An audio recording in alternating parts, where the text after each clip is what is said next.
Okay, so I wasn't sure whether to do this video or not, but I'm gonna go there. The story goes, 4 men from a fictional South Welsh village, Trope, fly to Paris as part of a weekend outing to see Wales play France in the Five Nations Championship match that will decide the title, and maybe the treasured Grand Slam. Caradog, who's played by Oscar winner Hugh Griffith, in his final role before he was eaten alive by his own eyebrows, is also in town to visit an old flame, his little butterfly, who he bedded when serving as a soldier at the back end of World War II. His son, Glyn, whose mother is dead, Trope, is along for the ride too and hopes to complete his own type of Grand Slam. Wink wink, nudge nudge, you know what I mean? Sharing the room is ringleader Mog Edwards, played by Windsor Davis, and the only gay in the village. And do I even need to say trope for this one? Maldwin, and he's played by Sean Probert. Once again, I will state my heterosexual white privilege here, and you can probably add football supporter to that evil Welsh list too. So here's one for the women and the gays.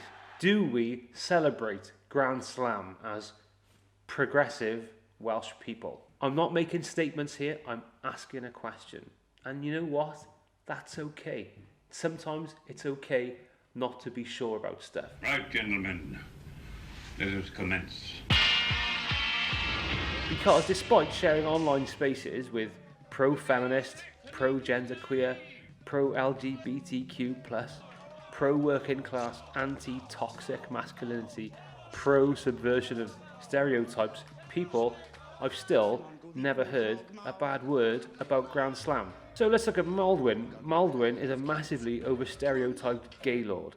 Oh, hang on a second. No, is he? Let's ask a question. He looks like it to me, but I don't know. You tell me, gays, is Maldwin a massively over-stereotyped gay lord? Because he looks it to me. He is so feminine, I think I actually quite fancy him myself a little bit. Mog wants Maldwin to keep his hands to himself, but is also a dirty old perv with wandering hands, and who is not only guilty of sexual harassment, but also affray, assault, and the heinous Welsh crime of behaving like a football hooligan at a rugby occasion. And the women. Where do we start with the women in Grand Slam? They just have no agency. They got no business in the story, as far as I can see, other than answer the telephone, have children, serve drinks, get their kit off, and they're treated as meat by these vile, predatory Welsh men, apart from Maldwin, of course, and the shameless, outdated objectification of these women is... Oh my God, is that Sharon Morgan? Oh, as a brunette. Oh my God, Sharon Morgan. Mamma mia. I had no idea. Wow. Sorry, what was I talking about again? Right, yes, that's the one. So it seems to me that Glyn here and Odette could very well, in the story, be brother and sister. Trope. But anyway, Glyn explains to Odette that God Save the Queen is not the Welsh national anthem. Mog gets locked up. Caradog passes out and they think he's dead, and the only one to reach the stadium for the match is the only Welshman in Gay Paris.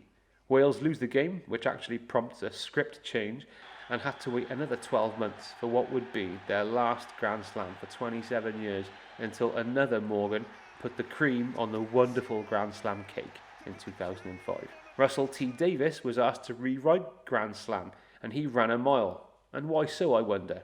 Grand Slam, that show, to see Welsh people be funny and, you know, larger than life. I was asked to rewrite that a few years ago and I wouldn't touch it. Oh, it's a classic. Oh, that's right, it's a classic.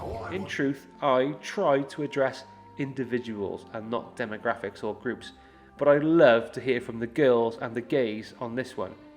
Do we celebrate Grand Slam or not? Over to you, Phowooooooaar.